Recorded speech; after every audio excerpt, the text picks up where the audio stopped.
오늘 우리 삶의 깊은 여정을 함께 떠나보려 합니다. 분주한 일상 속에서 우리는 늘 무언가를 향해 나아가고 있습니다. 하지만 그 방향이 과연 어디를 향하고 있는지, 우리의 내면은 진정으로 성장하고 있는지 잠시 멈추어 생각해 볼 시간입니다.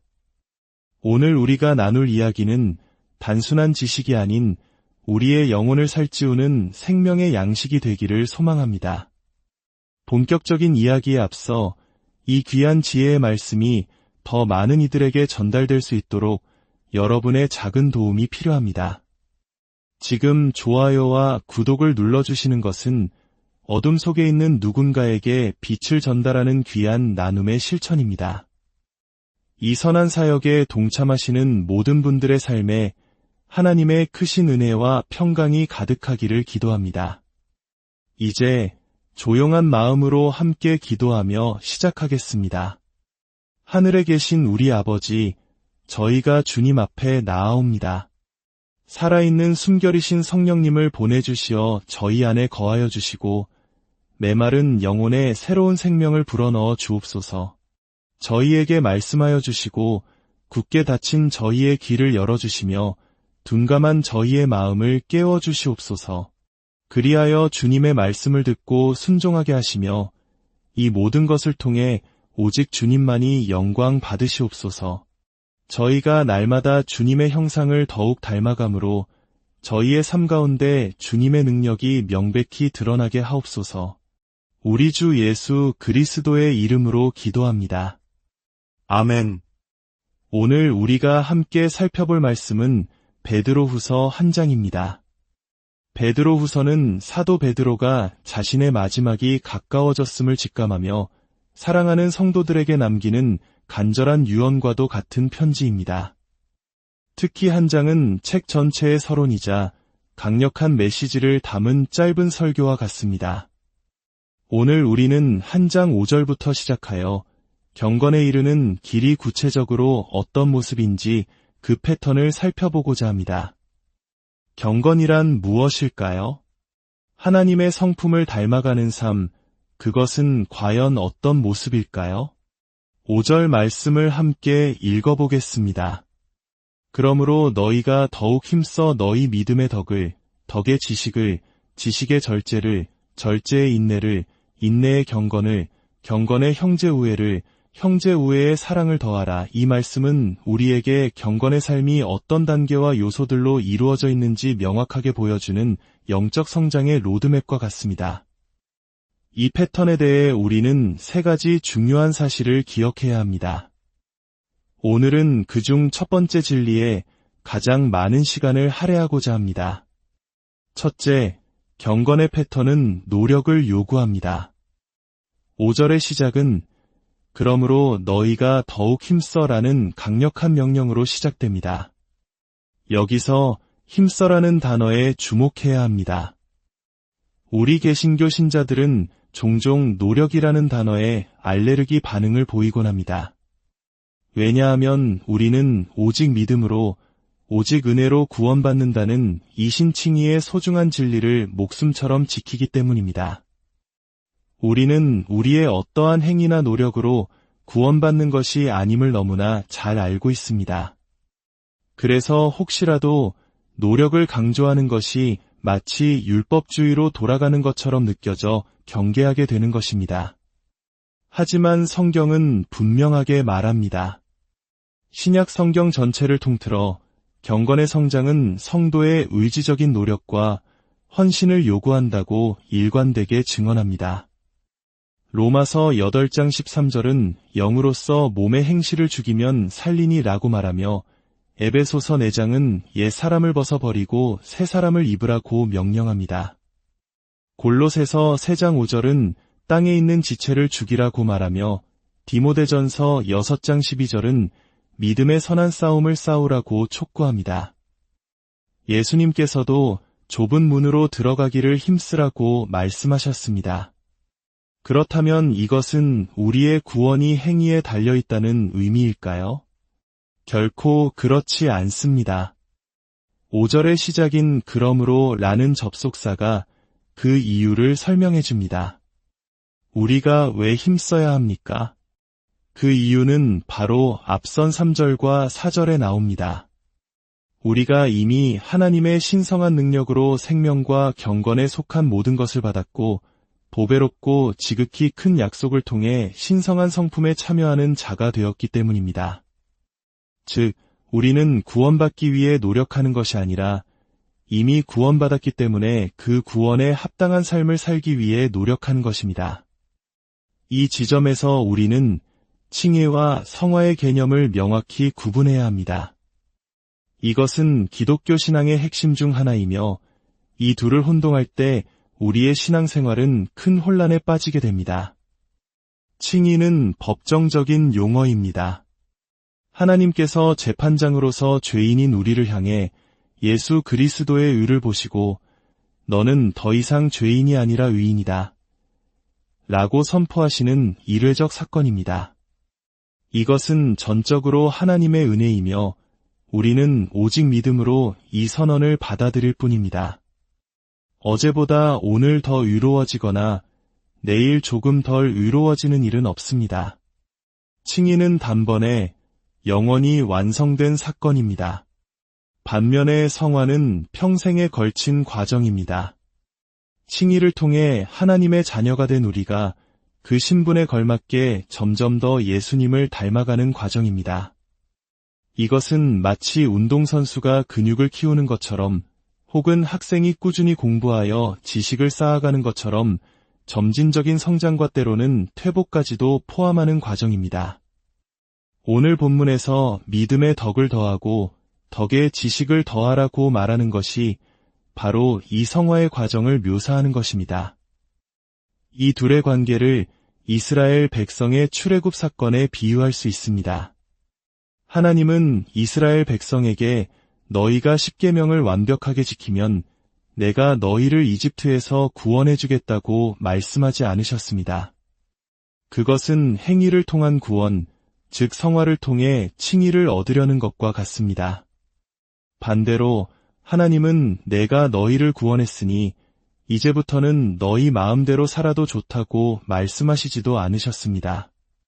그것은 구원 이후의 순종과 성장을 무시하는 것입니다.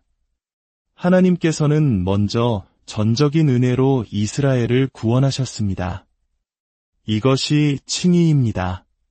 그리고 나서 그들에게 시내산에서 십계명, 즉 거룩한 백성으로 살아갈 삶의 방식을 주셨습니다. 이것이 성화입니다. 구원 이 순종의 근거이자 출발점이 되는 것입니다. 많은 성도들이 신앙생활에서 힘들어하는 이유는 바로 이 성화의 과정에서 노력이라는 단어를 오해하기 때문입니다. 특히 19세기 후반 영국에서 시작된 캐직 신학이라는 신학적 흐름은 이러한 오해를 더욱 깊게 만들었습니다. 이 신학은 내려놓고 하나님께 맡겨라 라는 표어로 유명합니다. 이 가르침은 성도의 노력을 불신앙의 증거로 여기고 오직 수동적인 맡김과 항복만이 거룩한 삶의 비결이라고 가르쳤습니다. 이들은 그리스도인을 육신에 속한 그리스도인과 영에 속한 그리스도인이라는 두 계급으로 나누었습니다. 마치 구원은 받았지만 아직 제대로 된 능력을 발휘하지 못하는 1단계 신자와 어떤 특별한 항복의 체험을 통해 모든 죄를 이기고 승리하는 삶을 사는 2단계 신자가 따로 있는 것처럼 가르쳤습니다. 그래서 많은 사람들이 나는 구원은 받았지만 아직 주님을 내 삶의 주인으로 영접하지는 못했어와 같은 혼란스러운 고백을 하기도 했습니다. 이러한 가르침은 일견 영적으로 들리지만 성경이 말하는 점진적이고 때로는 고통스러운 성장의 과정을 무시하게 만듭니다. 마치 서핑을 배우는 사람에게 코치가 힘을 너무 많이 주고 있어. 그냥 파도에 몸을 맡겨. 라고 소리치다가 그가 정말 아무것도 하지 않고 가만히 있자 하니 그래도 조금은 움직여야지. 라고 말하는 것과 같은 모순에 빠지게 합니다. 위대한 신앙의 거장 제이 라일 목사님은 그에 져서 거룩에서 이러한 수동적인 신앙관을 경계하며 성경이 얼마나 많은 곳에서 싸우라, 달려가라, 힘쓰라, 수고하라고 말하는지를 역설했습니다. 우리가 존경하는 거룩한 삶을 살았던 신앙의 선배들 중 그저 가만히 앉아서 저절로 거룩해진 사람은 단 한 명도 없습니다. 그들은 모두 하나님의 은혜를 붙들고 눈물로 기도하며 자신의 죄와 치열하게 싸우고 말씀을 붙들기 위해 몸부림쳤던 사람들입니다. 기억하십시오. 경건에 이르는 길의 첫 번째 원칙은 하나님의 능력을 힘입어 최선을 다해 노력하는 것입니다. 둘째, 경건의 패턴은 믿음에서 시작하여 사랑으로 완성됩니다. 본문은 너희 믿음에라고 말하며 모든 덕목의 기초가 믿음임을 분명히 합니다. 세상에도 훌륭한 도덕과 윤리가 있지만 기독교의 경건이 그것들과 근본적으로 다른 이유는 바로 그 출발점이 믿음에 있기 때문입니다. 이 믿음 위에 우리는 덕을 더해야 합니다. 이것은 세상의 부패를 피하는 도덕적인 탁월함입니다. 그 위에 지식을 더해야 합니다. 하나님과 그분의 뜻을 더 깊이 알아가는 분별력입니다. 그리고 절제를 더해야 합니다. 이것은 당시 만연했던 성적인 방종뿐만 아니라 오늘날 우리의 시간, 물질, 언어 습관 등 삶의 모든 영역에서 자신을 다스리는 능력입니다. 그 다음은 인내입니다. 어려움 속에서도 꿋꿋이 견디는 힘입니다. 인내 위에 경건을 더합니다. 이것은 하나님을 경외하고 그분의 임재를 의식하며 살아가는 태도입니다. 그리고 형제 우애를 더합니다. 이것은 교회 공동체 안에서 서로를 돌보는 따뜻한 마음입니다. 어쩌면 우리 한국 사람들이 가진 정의 문화와도 비슷하지만 그리스도 안에서 한 가족이라는 정체성의 뿌리를 둔 더 깊고 거룩한 관계입니다.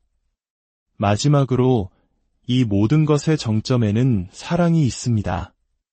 이것은 형제 우애를 넘어 이웃과 원수까지도 품는 아가페적인 사랑입니다.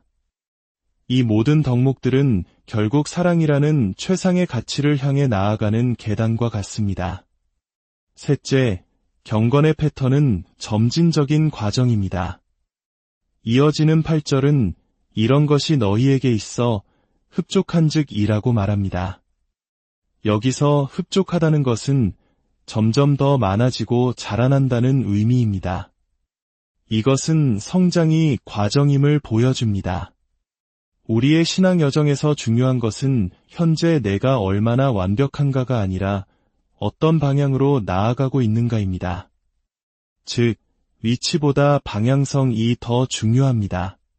어제보다 오늘, 작년보다 올해 나는 조금이라도 더 예수님을 닮아가고 있습니까? 덕을 세우는 일에 더 힘쓰고 있습니까? 하나님을 아는 지식에서 자라가고 있습니까? 분노와 욕심을 다스리는 절제력이 나아지고 있습니까? 어려움을 견디는 인내가 깊어지고 있습니까? 하나님을 더 경외하게 되었습니까? 형제자매를 향한 마음이 더 따뜻해졌습니까? 그리고 이웃을 향한 사랑이 더 넓어지고 있습니까? 하나님은 우리에게 완벽을 요구하지 않으십니다. 그러나 하나님은 우리가 성장하기를 기대하십니다. 멈춰있는 신앙은 죽은 신앙일 수 있습니다. 살아있는 모든 것은 자라나기 때문입니다. 사랑하는 성도 여러분, 오늘 말씀을 마무리하며 이 사실을 꼭 기억하시기 바랍니다. 하나님은 우리에게 신성한 능력을 이미 주셨습니다. 그리고 우리가 나아가야 할 거룩한 삶의 패턴도 보여주셨습니다. 이제 남은 것은 우리의 결단과 노력입니다. 우리는 학업을 위해, 경력을 위해, 건강과 외모를 위해 정말 많은 노력을 하며 살아갑니다. 그러나 정작 가장 중요한 경건을 위해서는 얼마나 많은 노력을 기울이고 있습니까? 그저 주일 예배 한 번으로 만족하며 나의 영적 성장을 방치하고 있지는 않습니까? 이제 다시 시작합시다. 하나님의 크신 약속을 믿고 그분의 능력을 의지하여 오늘부터 경건에 이르기를 힘쓰십시오. 당신이 성장하는 그리스도인이 될 때 당신의 가정과 교회, 그리고 당신이 속한 모든 공동체는 당신을 통해 놀라운 하나님의 역사를 경험하게 될 것입니다. 함께 기도하겠습니다.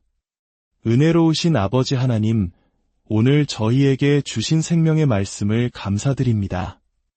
저희가 칭의와 성화의 진리를 바르게 깨닫게 하시고 더 이상 수동적이고 무기력한 신앙에 머무르지 않게 하옵소서.